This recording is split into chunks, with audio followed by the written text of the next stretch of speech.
আসসালামু আলাইকুম বন্ধুরা। আমরা আজকে এসেছি সৌদি আরব ছাগলের মাজরায়, যেটা আমরা বাংলা ভাষায় বলি ছাগলের ফার্ম।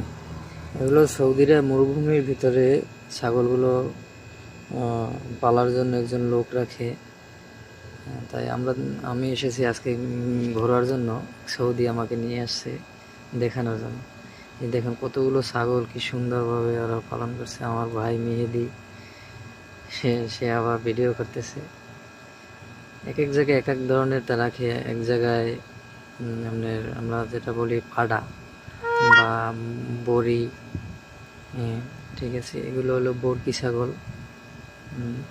সব বরকি ছাগল এবং দুম্বা আছে পাশে। এগুলো হলো মানে পাড়া ছাগলগুলো, যেগুলো এক জায়গায় আটকাই রাখছে। আর আমাদের ওই যে সৌদি যে মুদির, তিনি ওগুলো পাইকের সাথে কথা বলতেছেন।